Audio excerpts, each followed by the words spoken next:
व्यवस्था विवरण की किताब, उसके 10 अध्याय और उसके 12 वचन से और 22 वचन को जब हम पढ़ते हैं तो उसमें से एक बात स्पष्ट रूप से निकल के हमारे सामने आती है। व्यवस्था विवरण की किताब 10 अध्याय उसके 12 वचन से 22 वचन के बीच में, जिसको मैं जब अपने मनन के बीच में पढ़ रहा था तो मैंने उसको ये टाइटल दिया कि every believer must live God centered life so as to glorify him. साल 2024 के लिए परमेश्वर ने हमें जो दर्शन दिया है हमारे सत्संग के लिए, वो क्या है कि मेरे जीवन से यीशु तेरा नाम जलाल पाता रहे। हमारे व्यक्तिगत जीवन से और हमारी संगति से परमेश्वर के नाम की महिमा हो, आत्मिक संदेश मसीह सत्संग के द्वारा प्रभु की महिमा हो, ये परमेश्वर ने हमें दर्शन दिया है। और मैं प्रभु का धन्यवाद करता हूँ कि हर हफ्ते जो वचन हमारे बीच में आ रहा है वो उसी बारे में है। और व्यवस्था विवरण 10 अध्याय 12 से 22 को यदि हम एक लाइन में समेट दें और समरी में उसको बोलें तो वो यही है कि हर एक विश्वासी परमेश्वर में केंद्रित जीवन जिए ताकि उसके द्वारा परमेश्वर की महिमा होने पाए। हमारा परमेश्वर पवित्रता से समझौता नहीं करता है। जब हम 10वें अध्याय को पढ़ते हैं तो वहां पर एक बड़ी अद्भुत घटना हुई है।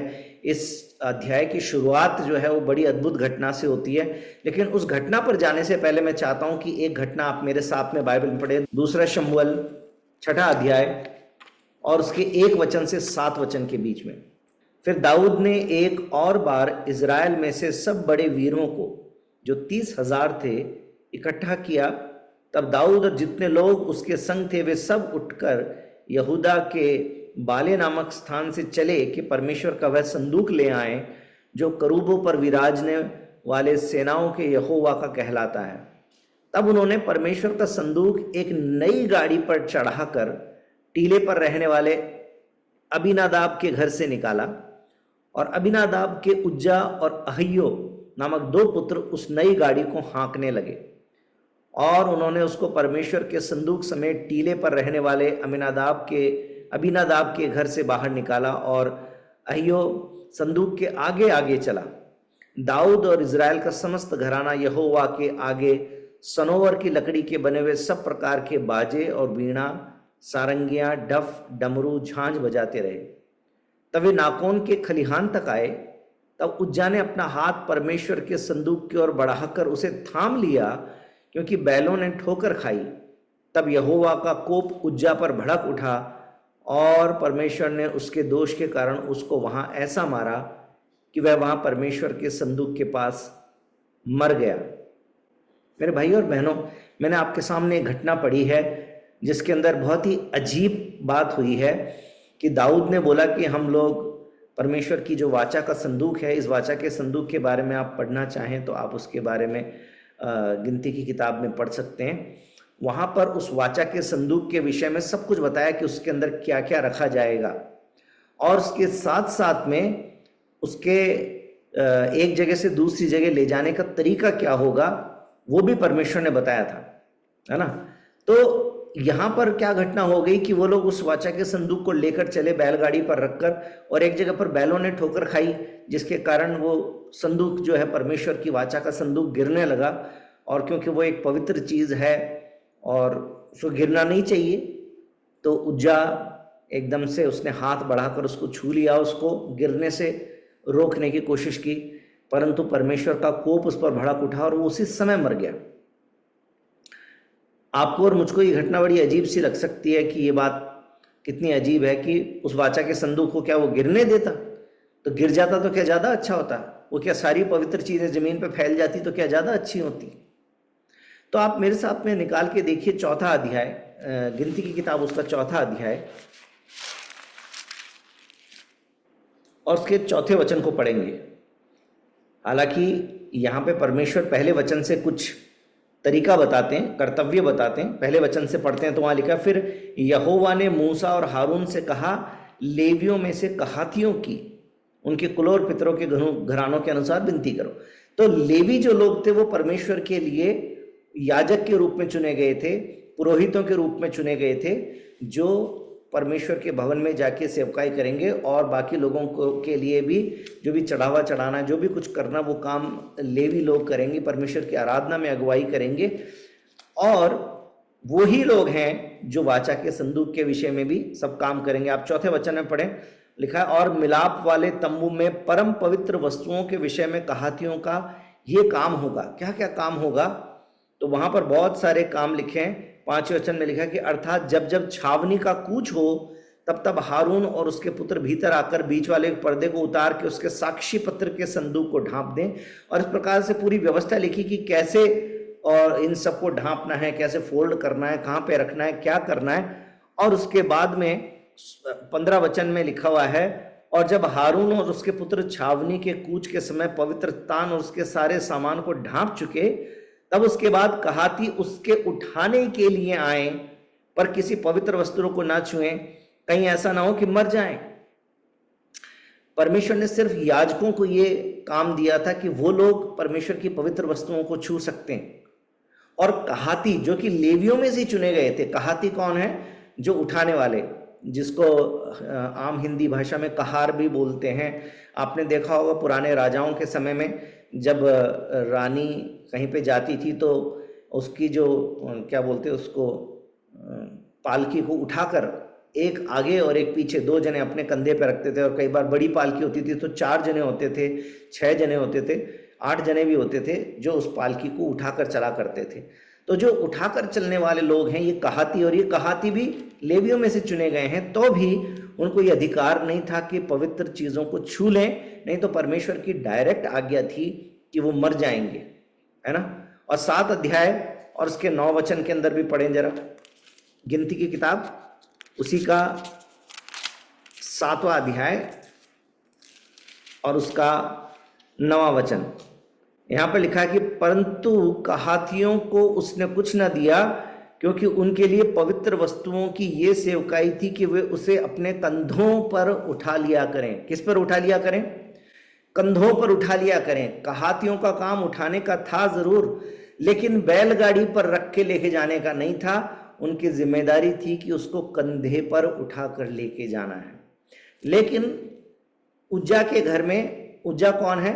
अबीनादाब का बेटा है। अबीनादाब के 2 बेटे हैं, अहियो और उज्जा। और जैसा हमने अभी थोड़ी देर पहले पढ़ा कि वो जो परमेश्वर की वाचा का संदूक है वो कहाँ पर रखा हुआ है? दूसरे शमूएल में हम पढ़ रहे हैं कि वो अबीनादाब के घर में रखा हुआ है। इसका मतलब ये है उज्जा और अहियो को इस बात को देखने की बड़ी आदत पड़ी हुई होगी कि उनके घर के अंदर वाचा का संदूक रखा हुआ है। और कई बार ऐसा होता है कि जो चीज़ हमारे घर में रखी रहती है कई बार हम उसकी वैल्यू नहीं करते, है ना। जिस प्रकार से मैंने बीते दिनों में आपको बताया कि एक कम्युनिस्ट कंट्री के अंदर जहाँ पर बाइबल किसी को मिल नहीं सकती, जब उन लोगों के पास में बाइबल आई तो मैंने वो वीडियो देखा था। उस बाइबल को वो अपने माथे पर लगा रहे थे, कोई उसको चूम रहे थे, कोई उसको अपने दिल पे लगा लगा के रो रहे थे। उनको इतना प्यार आ रहा था अपनी बाइबल के ऊपर। और हमारे घर में बाइबल रखी रहती है तो हमको हफ्ते में 4 बार भी पढ़ने का मौका भी नहीं मिलता। कितने लोग हैं जो हफ्ते में 7 दिन बाइबल को उठा के नहीं पढ़ते, उससे प्रेम नहीं करते, क्योंकि जो चीज़ घर में है उसकी वैल्यू ख़त्म हो जाती है। कई बार जब तक आपके पास में कोई गाड़ी नहीं होती तो आप हर समय सोचते थे कब मेरे पास गाड़ी आएगी, कब मेरे पास गाड़ी आ जाएगी। और जब गाड़ी आ जाती है तो महीना भर तो उसको चमका के रखते हैं, हर जगह पे उसको पॉलिश करके रखते हैं, पानी मारते हैं, कपड़ा मारते हैं, और महीने 2 महीने 3 महीने के बाद में फिर वो हमारे लिए नॉर्मल बात हो जाती है। बच्चे कई बड़ा खिलौना अपनी इच्छा से खरीद के लाते हैं, नहीं पापा यही चाहिए, प्लीज़ दिला दो, प्लीज़ दिला दो। और उसके बाद आ जाता है तो उसके 4-6 महीने बाद आप उस खिलौने को देखेंगे तो उस खिलौने को ढूंढना में से भी मिलेगा नहीं, मिलेगा तो उसका कोई पेंच गायब होगा, कोई टांग टूटी होगी, कुछ ना कुछ, क्योंकि हमारे पास जो चीज़ होती है उसकी वैल्यू नहीं करते। और उज्जा के घर में वो चीज़ रही इसलिए उसको उस बात की वैल्यू नहीं रही कि ये परमेश्वर की बहुत ही पवित्र और कीमती चीज़ है। और परमेश्वर ने जो आज्ञा दी है कि पवित्र वस्तु को हर व्यक्ति हाथ नहीं लगाएगा, ये याजकों का काम है। परमेश्वर के मुंह से कही गई जो डायरेक्ट कमांड थी, जो परमेश्वर की दी हुई बिल्कुल सीधी आज्ञा थी जो परमेश्वर ने अपने मुंह से निकाली थी, उस आज्ञा को उन्होंने तोड़ दिया और इस कारण परमेश्वर का प्रकोप वहां पर पड़ा। एक बार निर्गमन की किताब उसके 25 अध्याय में भी आइए आप। निर्गमन 25 और उसके 12 से 14 के बीच में इस प्रकार से लिखा हुआ है। निर्गमन 25 उसके 12 से 14 में इस प्रकार लिखा है, और सोने के 4 कड़े ढलवाकर उसके चारों पायों पर और 1 और 2 कड़े और दूसरी और भी 2 कड़े लगवाना। फिर बबूल की लकड़ी के डंडे बनवाना, उन्हें भी सोने से मढ़वाना। डंडों को संदूक के दोनों ओर के कड़ों में डालना, जिनसे उनके बल संदूक उठाया जाए। मैं क्यों पढ़वा रहा हूं ये, कि परमेश्वर ने डिटेल दी है। परमेश्वर ने बस ऐसा नहीं बोल दिया कि उसको उठा के एक जगह से दूसरी लेके जगह लाओ तो सावधानी से लेके आना। परमेश्वर बहुत पर्टिकुलर है। परमेश्वर बहुत ही क्लियरली बता रहा है कि किस प्रकार से डंडे बनाए जाएंगे, किस प्रकार से गोले बनाए जाएंगे, कैसे उसमें लकड़ी फंसाई जाएगी, फिर उसको उठा के लेके जाएंगे। तो परमेश्वर ने जब व्यवस्था दी है कि उसको कंधे पर उठा के लेके जाया जाएगा, इतनी डायरेक्ट कमांड को जब वो वायलेट करते हैं, जब उसको तोड़ते हैं परमेश्वर की आज्ञा को, तो परमेश्वर बाकी लोगों के सामने एक उदाहरण पेश करता है और इस बात का उदाहरण पेश करता है कि परमेश्वर पवित्रता से समझौता नहीं करता। हम ऐसे ही परमेश्वर की आराधना करते हैं मेरे भाई और बहनों, जो परमेश्वर कभी भी पवित्रता से समझौता नहीं करता।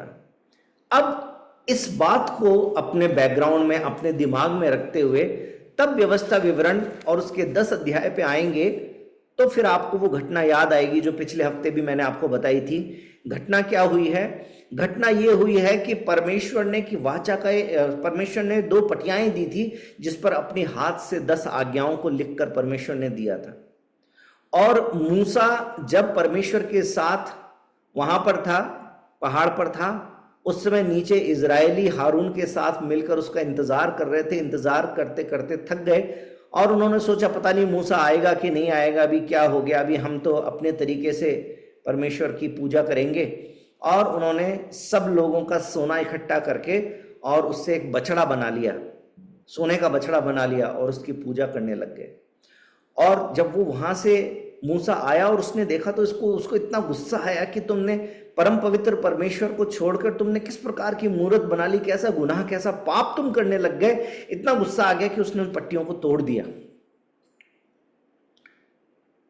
मेरे भाई और बहनों, क्या सिर्फ मूसा को ही गुस्सा आ सकता था इस बात पर? मूसा तो चलता फिरता मनुष्य था, वो परमेश्वर से प्रेम जरूर करता था, परंतु वो परमेश्वर नहीं था। लेकिन सोचिए, जो परमेश्वर 10 आज्ञाएं देते समय सबसे पहले यही बात कहता है कि तुम मुझे छोड़ के किसी और को परमेश्वर ना मानना और तुम अपने लिए कोई मूर्ति मत बनाना, ये ही आज्ञा जो परमेश्वर दे रहा, उसी आज्ञा को जब इजरायली लोग तोड़ रहे हैं तो इजरायलियों के ऊपर परमेश्वर को कितना क्रोध आ सकता है, आप सोचिए। यदि मूसा को आ सकता है, यदि मेरे जैसे सुख दुख भोगी मनुष्य को गुस्सा आ जाता है, मूसा जैसे व्यक्ति को जो स्वयं परमेश्वर नहीं है परंतु परमेश्वर की उपस्थिति में चलता फिरता, यदि उसको गुस्सा आ जाता है तो परमेश्वर को कितना गुस्सा आ गया होगा या आ सकता है। ये जो घटना है आप उसको इस तरीके से समझिए कि मान लीजिए एक दूल्हा दुल्हन जो है वो शादी के मंडप में पहुंचे हैं और अभी अभी उनकी शादी हुई है, और शादी होने के बाद में जैसे ही दुल्हन वहां से बाहर निकली है, बाहर जाके उसने किसी दूसरे आदमी के साथ में व्यभिचार कर लिया।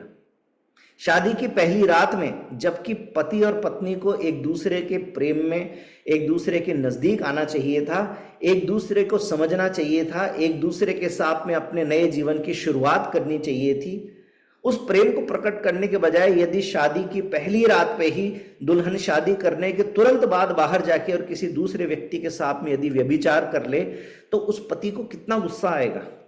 क्या गुस्सा आना स्वाभाविक है या नहीं है? परमेश्वर का वचन कहता है कि परमेश्वर जलन रखने वाला परमेश्वर है। वो परमेश्वर अपनी कलीसिया को, अपनी चुनी हुई प्रजा को अपनी दुल्हन के रूप में देखता है। दूल्हा यीशु मसीह है, कलीसिया उसकी दुल्हन है, और यदि कलीसिया परमेश्वर की आज्ञा का उल्लंघन करे और पाप करे, मूर्ति पूजा को परमेश्वर व्यभिचार के समान बोलते हैं, तो मूर्ति पूजा करके यदि कलीसिया व्यभिचार करे, परमेश्वर की चुनी हुई प्रजा व्यभिचार करे, तो परमेश्वर को कितना गुस्सा आ सकता है, कितना गुस्सा आना स्वाभाविक है। लेकिन उसके बावजूद मैं परमेश्वर की एक दूसरी तस्वीर यहां पर देखता हूं कि परमेश्वर ने अपना बड़ा अनुग्रह जो है वो परमेश्वर की चुनी हुई प्रजा के ऊपर दिखाया। और वो 10वें अध्याय में हम शुरुआत से पढ़ते हैं। फिर लिखा है कि उस समय यहोवा ने मुझसे कहा, पहली पटियाओं के समान पत्थर की दो और पटियाएं गढ़ ले। परमेश्वर ने गुस्सा नहीं किया, परमेश्वर ने नाराजगी नहीं दिखाई। परमेश्वर चाहता तो इस इजरायली प्रजा का तुरंत नाश कर देता, जैसे परमेश्वर ने अब्राहम से वायदा किया था। और परमेश्वर ने कहा था कि मैं तेरी जाति को बढ़ाऊंगा, मैं तेरे वंश को बढ़ाऊंगा, मैं तुझे ये आशीष दूंगा, मैं तुझे वो आशीष दूंगा। क्या वो परमेश्वर बाध्य था कि लोग पाप करें और उसके बावजूद भी परमेश्वर उनको आगे लेकर चले? ऐसा तो कोई जरूरी नहीं था। उस समय पर जब परमेश्वर की चुनी हुई प्रजा ने पाप किया, तब क्या कोई वहां पर धर्मी था? एक व्यक्ति धर्मी था जिसने पट्टियां तोड़ दी थी। कौन था? मूसा। मूसा वहां पर धर्मी था, वो परमेश्वर से प्रेम करता था। परमेश्वर चाहता तो उस समय उन सारे मूर्ति पूजक लोगों को उसी समय एक पल के अंदर, जैसे उज्जा ने बस परमेश्वर की पवित्र वस्तु को छू लिया, तुरंत मर गया, वैसे परमेश्वर चाहता तो सारी इजराइल की प्रजा को एक सेकंड में नाश कर देता। और परमेश्वर मूसा से कहता कि उन्होंने पाप किया, इसलिए मैंने उनका नाश कर दिया।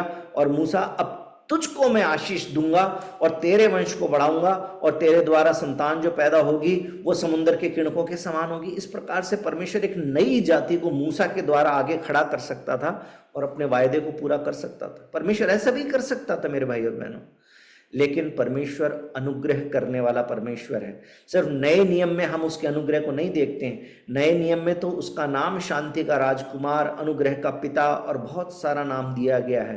परंतु इब्रानियों की किताब में लिखा है कि परमेश्वर कल, आज और युगानुयुग एक सा है, इसलिए उसका अनुग्रहकारी और प्रेम भरा स्वभाव हम व्यवस्था विवरण 10 अध्याय में देखते हैं कि वो हमसे कितना प्रेम करता है। और तब वो परमेश्वर जो हमसे प्रेम करता है, जिसने अपने प्रेम के कारण फिर से पटियाओं पर अपने हाथ से लिख के 10 आज्ञाएं अपने लोगों को दी, वो परमेश्वर अपने लोगों से क्या मांग करता है, वो 10वें अध्याय के 12 से 22 में लिखा हुआ है। और उसकी जो शुरुआत है वो इस प्रकार से है कि अब हे इज़राइल, तेरा परमेश्वर यहोवा तुझसे इसके सिवा और क्या चाहता है। और जब परमेश्वर यहाँ पर इज़राइल लिखता है, इसका मतलब है परमेश्वर की चुनी हुई प्रजा। और परमेश्वर की चुनी हुई प्रजा आप और मैं हैं। आज के समय में हम परमेश्वर का इज़राइल हैं, हम परमेश्वर की चुनी हुई प्रजा हैं, हम परमेश्वर की कलीसियाँ हैं, हम परमेश्वर के लोग हैं। इसलिए ये मांग आज परमेश्वर की आपसे और मुझसे भी है।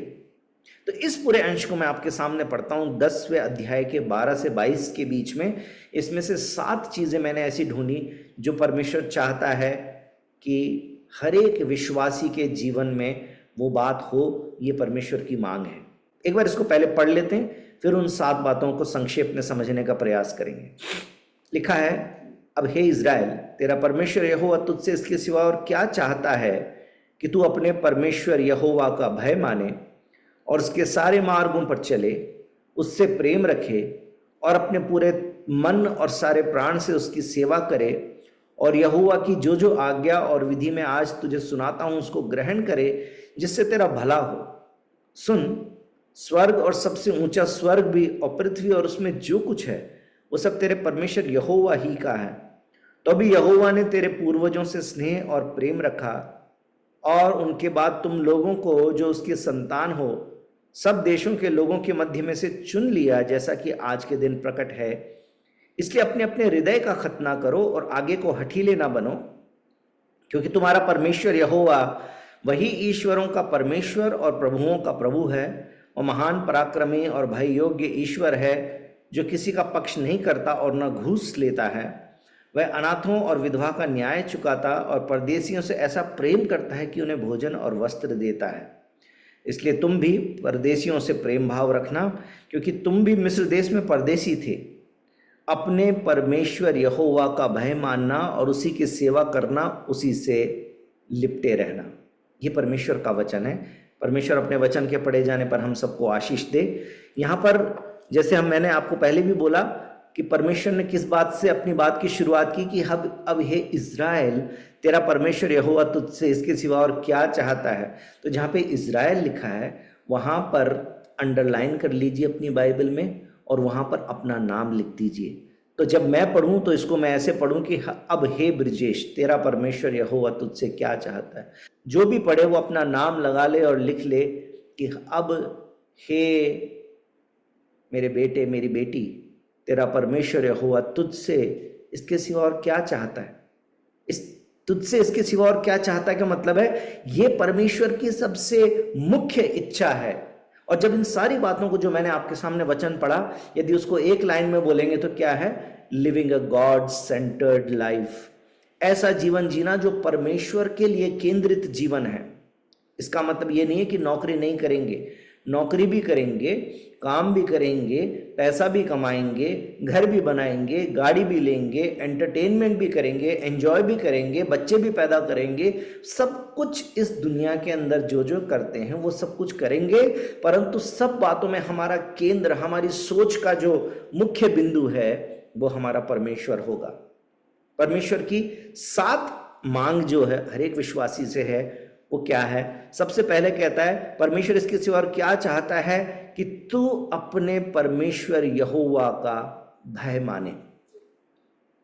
मैंने आपको कई बार सिखाया है कि परमेश्वर का भय जहां जहां बाइबल में लिखा हुआ है वहां पर इसका मतलब ये नहीं है कि हम डर के और थरथराते कांपते हुए जीवन जिए, बल्कि ये ऐसा डर है जैसा अपने बुजुर्गों के लिए, अपने से बड़ों के लिए, अपने पिता के लिए जो एक भय मिश्रित प्रेम होता है, जिसके कारण हम अपने पिता की आज्ञा मानते हैं, क्योंकि पिता हमसे प्रेम करता है, पिता हमारी सुरक्षा करता है, पिता हमारे लिए मुहैया करता है और पिता ने हमें जन्म दिया है। इसलिए उसके सम्मुख नम्र होना, उसके सम्मुख झुकना, उसकी बात को मानना और उसको पूरा आदर देना ये हमारे लिए ज़रूरी है, सामाजिक रूप से भी ज़रूरी है।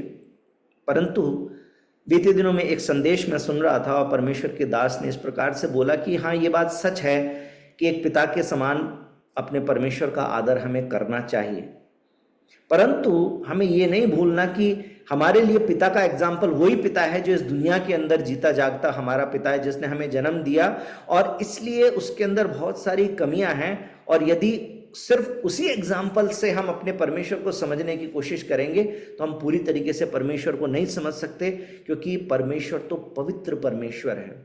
परमेश्वर में कोई कमी नहीं है, परमेश्वर के पास में किसी अधिकार की कमी नहीं है और वो परमेश्वर ऐसा परमेश्वर है जो अपनी पवित्रता से, अपनी महिमा से कोई समझौता नहीं करता।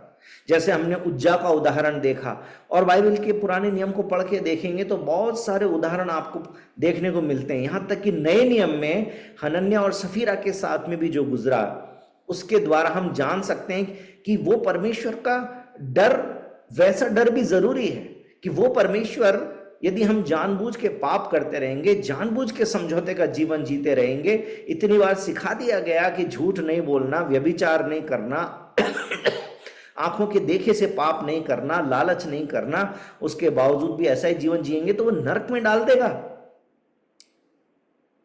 इस बात का डर भी होना चाहिए, परंतु सिर्फ डर हमारा आधार नहीं होना चाहिए। इसलिए उसके प्रेम को, वो उसके पूरे स्वरूप में हमें पहचानने की जरूरत है कि परमेश्वर, क्योंकि पवित्र परमेश्वर है, परमेश्वर प्रेमी परमेश्वर है, परमेश्वर पिता परमेश्वर है, परमेश्वर गुरु परमेश्वर है, परमेश्वर एक मित्र समान भी परमेश्वर है। इन सारे रूपों को पहचानते हुए तब उसका भय मानकर जीवन जीना है, क्योंकि परमेश्वर का भय बाइबल में नीति वचन में लिखा है बुद्धि का मूल है। हमारी बुद्धि की शुरुआत, हमारी समझदारी की शुरुआत वहां से होती है जब हम परमेश्वर का भय मानने लगते हैं। यदि परमेश्वर का भय नहीं मानते हैं तो हमारी समझदारी उतनी होती है जितनी संसार के लोगों की है। संसार के लोगों की ज्यादातर समझदारी जो है वो व्यक्तिगत स्वार्थ से जुड़ी हुई होती है। वो व्यक्ति जो बहुत बड़ी बड़ी ज्ञान की बात बताता है, यदि किसी व्यक्ति के सच बोलने से उसका नुकसान हो रहा हो तो उस समय वो अपने मन को शांत कर लेता, उसको ज्यादा ज्ञान नहीं देता, क्योंकि अगर इस व्यक्ति को ज्ञान दूंगा और उसने सच बोल दिया तो मेरा नुकसान हो जाएगा। उस समय वो उस ज्ञान को देने से अपने मुंह को बंद कर लेता, बाकी टाइम पे ज्ञान देता। जब दूसरों का नुकसान होता रहेगा तो वो खूब ज्ञान पेलेगा, लेकिन जब उसका खुद का नुकसान होने लगेगा तो थोड़ी देर के लिए अपने मुंह को बंद कर लेगा कि बहुत बार सिखा दिया, इस समय बोलने की क्या जरूरत है, इस समय इसने सच बोल दिया तो मेरा बैंड बज जाएगा। संसार की समझदारी, संसार का ज्ञान स्वार्थ से जुड़ा हुआ है, लेकिन हमारी बुद्धि, हमारा ज्ञान, हमारी समझदारी हमारे परमेश्वर से जुड़ी हुई हो। इसलिए प्रभु का वचन कहता है परमेश्वर और क्या चाहता है तुमसे, परमेश्वर आपसे मुझसे क्या चाहता है सिवाय इसके कि हम उसका भय माने। सबसे पहली बात लिखा है उसका भय माने। उसके बाद आगे लिखा है और उसके सारे मार्गों पर चलें, walking in his veg. Bible के अंदर जो आत्मिक जीवन है इसको एक मार्ग के रूप में पेश किया गया। हम नए नियम में कितनी जगह पर पढ़ते हैं जहां पर इस प्रकार से लिखा है कि हम उसके मार्गों पर चलें। हम इस संसार के अंदर एक यात्रा में हैं, हमको एक यात्री के समान पेश किया गया कि हम इस संसार से गुजर रहे हैं, परंतु हम हमारा जो डेस्टिनेशन है, हमारा जो गंतव्य है वो परमेश्वर का राज्य है। एक और प्रभु के दास का मैसेज जब मैं सुन रहा था तो उन्होंने इस प्रकार से समझाया कि जब हवाई जहाज के अंदर जब पायलट बैठा होता है ना, तो पायलट को आगे कुछ भी नहीं दिख रहा होता। जब हवा में होते हैं और हवाई जहाज जब उड़ रहा होता है तो सिर्फ आगे होराइजन दिख रहा होता है। होराइजन किसको बोलते हैं? जहां पर धरती और आकाश मिल रहे होते हैं, ऐसी एक लाइन सी बस दिखाई देती रहती है और कुछ भी नहीं होता।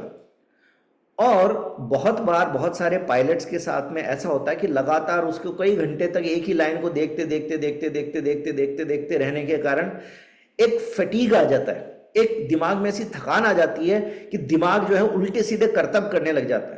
फिर उसका दिमाग बोलने लग जाता है कि प्लेन जो है सीधा चलने के बजाय थोड़ा टेढ़ा चल रहा है, और इसलिए वो जो सीधा चल रहा होता है प्लेन, उसको काउंटर करने के लिए पायलट जो है वो अपने प्लेन को टेढ़ा करता रहता। उसका मन ही नहीं मानता, उसको लगता नहीं अभी भी सीधा नहीं है, अभी भी सीधा नहीं है। और कई बार ऐसे प्लेन क्रैश कर जाता है क्योंकि उसको ऐसा लगता है कि मेरा प्लेन जो है वो ऊपर की तरफ में जा रहा है। उसके उस लगातार उस होराइजन को देखते देखते उसको लगता है, जबकि चल ऐसे रहा है, लेकिन उसको लगता है कि मेरा प्लेन ऊपर की तरफ जा रहा है, ऊपर की तरफ जा रहा है, तो वो नीचे की तरफ करने लग जाता है कि मैं इसको थोड़ा नीचे करूं।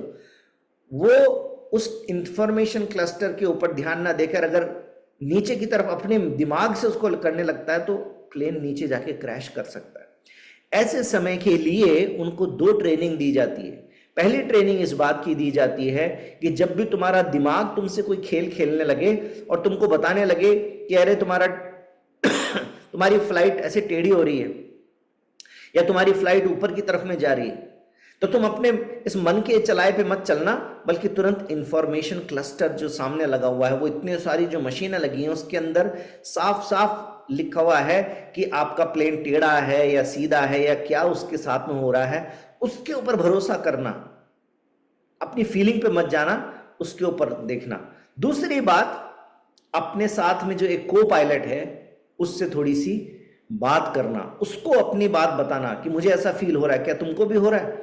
और उसके बाद में अगर वो बोले नहीं नहीं आप ध्यान से देखिए सब कुछ ठीक चल रहा है, तो उसके मन में वो जो फटीग आया जिसके कारण वो थकान के कारण ऐसा सोचने लगा था, कल्पना करने लगा था, वो ठीक हो जाएगा।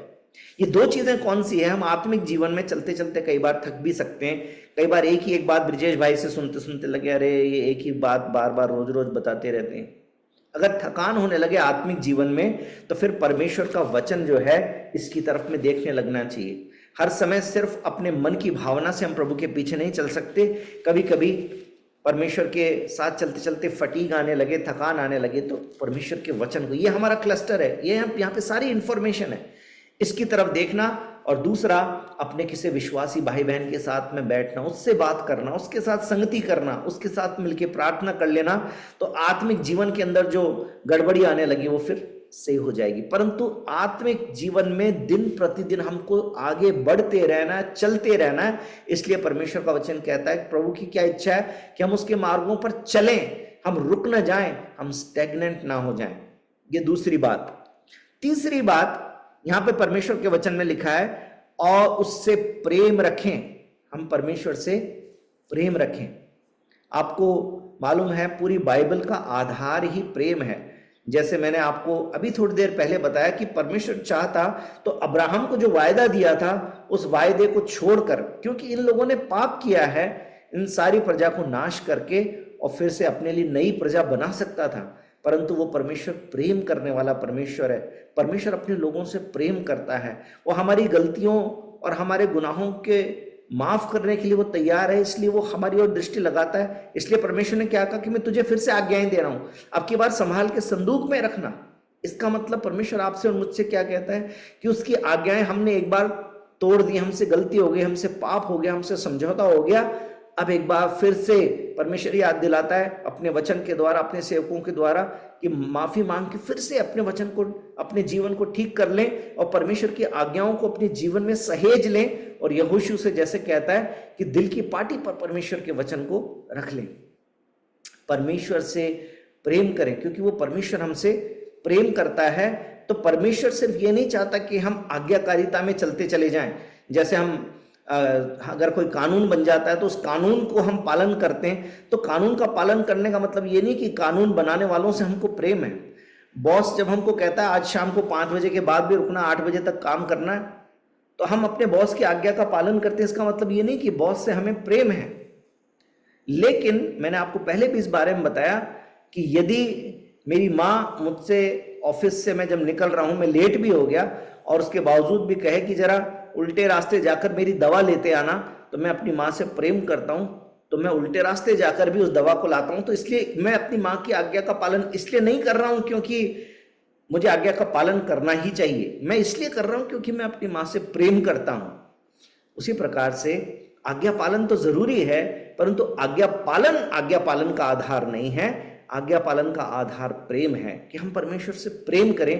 ये परमेश्वर हमसे चाहता है। और यदि हम परमेश्वर से प्रेम करते हैं तो अगली बात लिखिए, और अपने पूरे मन और अपने सारे प्राण से उसकी सेवा करें। ये परमेश्वर सब विश्वासियों से मांग करता है। इसलिए कोई भी विश्वासी ऐसा नहीं हो सकता जो ये सोचे कि ये तो ब्रिजेश भाई का काम है, सेवा करना तो ब्रिजेश भाई का काम है।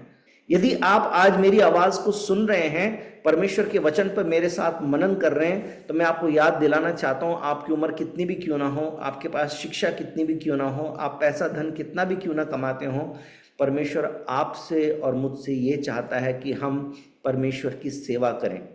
सेवा कैसे करें वो सीखने के लिए आप ऊर्जा लगा सकते हैं, अपनी एनर्जी लगा सकते हैं, आप सीखने के नए द्वार ढूंढ सकते हैं। आपके मन में परमेश्वर की सेवा करने की इच्छा होनी चाहिए, तब परमेश्वर आपके लिए मार्ग खोलेगा। परमेश्वर आपको बताएगा कि परमेश्वर आपसे किस प्रकार की सेवा चाहते हैं। और कई प्रकार की सेवा हो सकती है। किसी भी प्रकार की लिमिटेशन से बंध के मत रहिए कि मैं तो ये नहीं कर सकता क्योंकि मुझे ये नहीं आता, या मैं ऐसा हूं और मैं वैसा हूं। क्योंकि परमेश्वर हर व्यक्ति की काबिलियत के अनुसार, परमेश्वर जो उसको बल देता है, जो बुद्धि देता है, जो उसके अंदर टैलेंट देता है, उसके अनुसार अपनी सेवा उससे ले सकता है।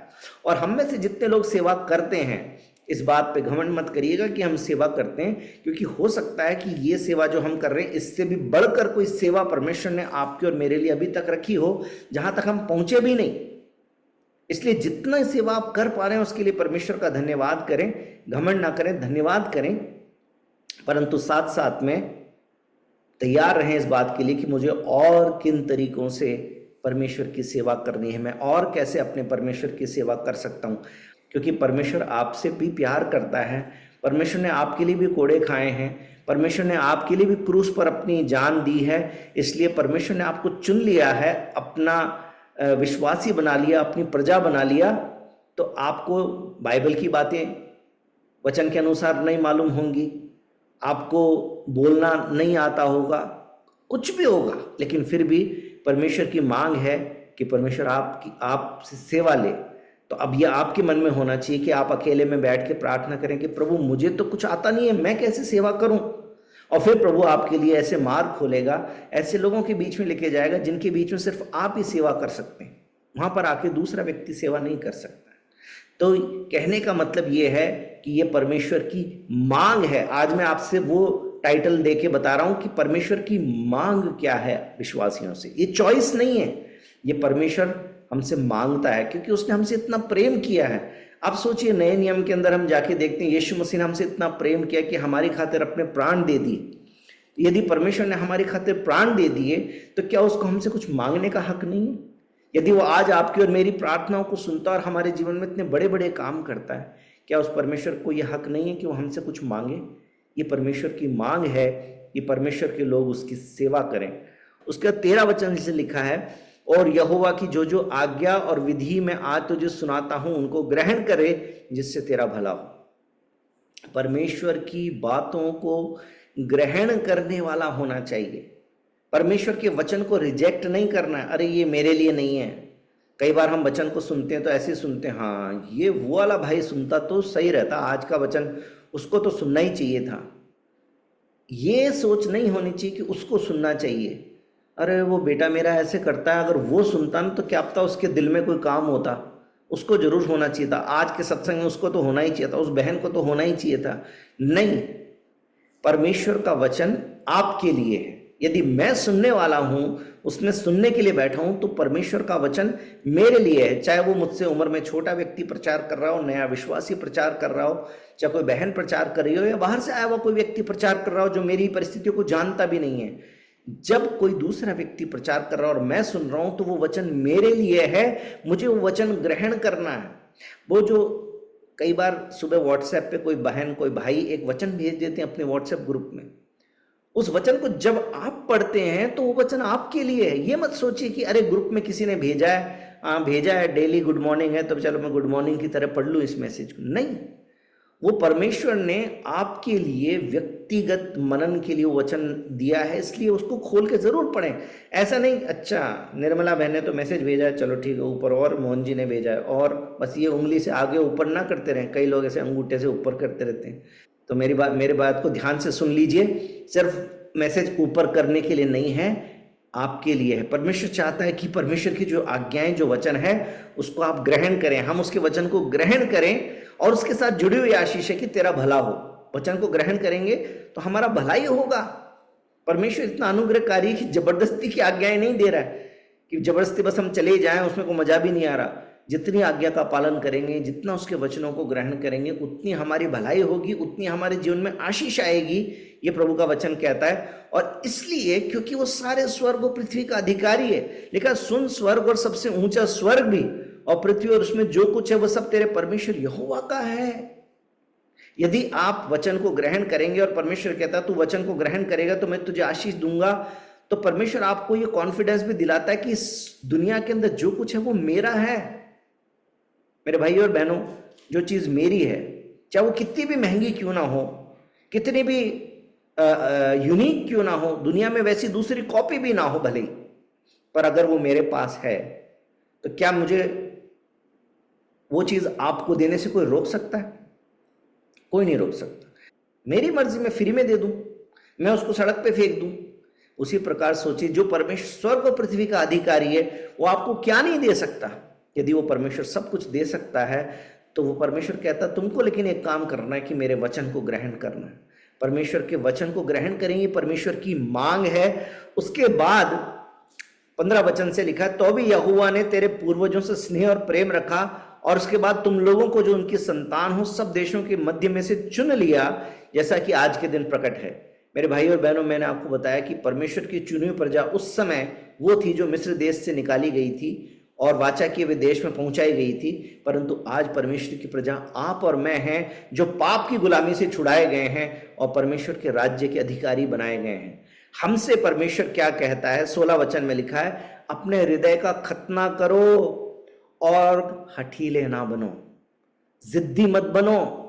परमेश्वर का वचन तुमको मालूम चल गया है, बार बार परमेश्वर का वचन तुम्हारे पास में आता है और उसके बाद में भी तुम उसको मानने के लिए तैयार नहीं होते हो, तुम अपने मन की मर्जी करते हो, तुम सेलेक्टिव हो जाते हो। परमेश्वर कहता है ऐसे हठीले मत बनो, अपने दिल का खतना करो। दिल के खतना का मतलब क्या है? कि वो खतना का मतलब होता है कट करना। तो अपने दिल की इच्छाओं को कई बार कट करना पड़ सकता है। कई बार वो बातें जो हमको लगता है कि ये मेरे लिए अच्छी हैं, परमेश्वर कहता है कि नहीं, इसका खतना करो। तो फिर हमें तैयार होना चाहिए। इसीलिए प्रभु के वचन में क्या लिखा है? अपने आप का इनकार करना और अपना क्रूस उठा के चलना। ये परमेश्वर आपसे और मुझसे चाहता है।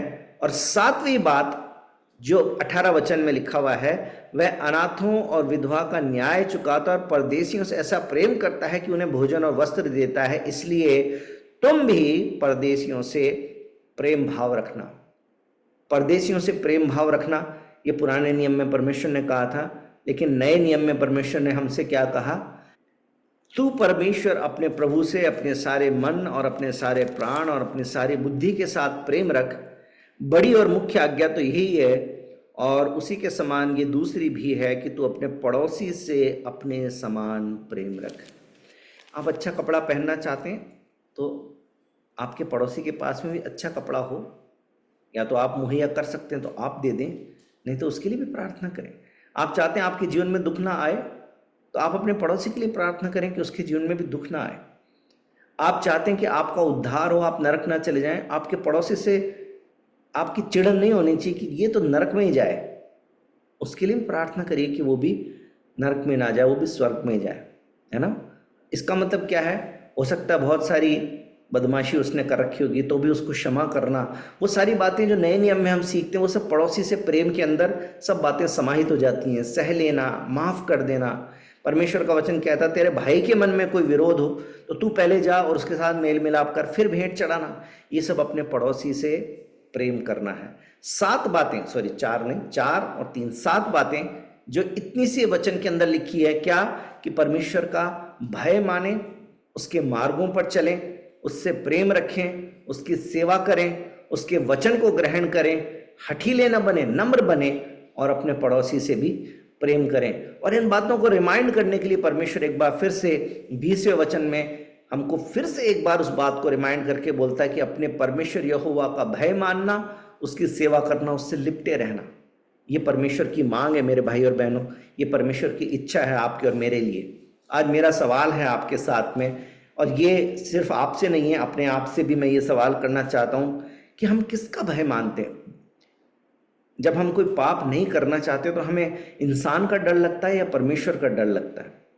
अगर हम अपने आप को इसलिए रोकते हैं कि लोग क्या सोचेंगे, लोगों को पता चल गया तो, किसी ने देख लिया तो हमें इंसान का डर है, परमेश्वर का डर नहीं है। जबकि बाइबल कहती है कि विश्वासी हो तो परमेश्वर का भय मानो। यदि आप प्रेम करते हैं तो किससे प्रेम करते हैं? आप धन से प्रेम करते हैं, आप अपनी प्रतिष्ठा से प्रेम करते हैं, आप अपने परिवार से प्रेम करते हैं? वो कौन सी चीज़ है जिससे आप प्रेम करते हैं? क्या सबसे बढ़कर अपने परमेश्वर से प्रेम करते हैं? या आपको अपनी सीट, अपनी पोजीशन, अपना करियर, अपना एंटरटेनमेंट, अपना आराम, इन उन दूसरी चीज़ों से ज़्यादा प्रेम है? सवाल है, परमेश्वर तो कहता है कि हम परमेश्वर से प्रेम करें। आप किससे प्रेम करते हैं? हम किससे प्रेम करते हैं? तीसरी बात, यदि हम सेवा करते हैं, परमेश्वर कहता है तन मन धन से परमेश्वर की सेवा करो।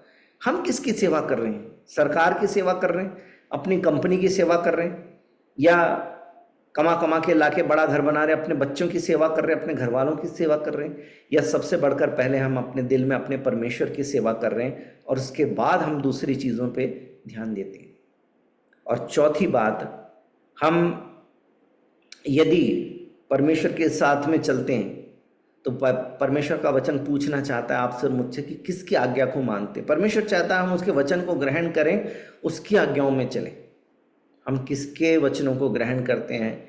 दुनिया के वचन तो हम कितनी जल्दी से ग्रहण करते हैं। दुनिया में कोई बता दे नहीं नहीं अदरक का जूस निकाल के पिया करो, हैं तो खांसी जुकाम चला जाएगा, तो हम फट से अदरक का जूस निकाल के पीना शुरू कर देंगे। लेकिन हम परमेश्वर के वचन को जानते, हम जानते प्रार्थना करो परमेश्वर चंगा करेगा, लेकिन पहले डॉक्टर की याद आ जाती है, पहले अदरक की याद आ जाती है, परमेश्वर याद नहीं आते प्रार्थना के समय। किसका स्थान पहला है? परमेश्वर के वचन में यदि हम पढ़ते हैं तो सबसे मुख्य बात जो इस पूरे हिस्से में से निकल के आती है वो ये है कि परमेश्वर में केंद्रित जीवन हमको जीना है। मेरे भाइयों और बहनों, आप कहेंगे मेरे पास ताकत नहीं है, मेरे पास बहुत ताकत होती तो मैं ऐसा कर देता, परमेश्वर के लिए वैसा करता। शमशौन के पास तो बहुत ताकत थी, परंतु जब परमेश्वर से नजरें हटाई तो शमशौन का भी नाश हो गया। आपके और मेरे पास में हो सकता है शमशौन की जितनी ताकत ना हो। दाऊद तो परमेश्वर से प्यार करता था, परमेश्वर के लिए गीत गाता था, परमेश्वर के लिए भजन गाता था, उसके लिए नाचता था। हम तो परमेश्वर के लिए इतना ज्यादा उत्साही नहीं है जितना कि दाऊद था, परंतु दाऊद भी पाप कर बैठा। अपनी धार्मिकता में नहीं चल पाएंगे। आप कहेंगे कि मेरे पास बुद्धि बहुत सारी हो, मेरे को पूरा वचन समझ में आ जाएगा, तब तो मैं अच्छे से चलूंगा।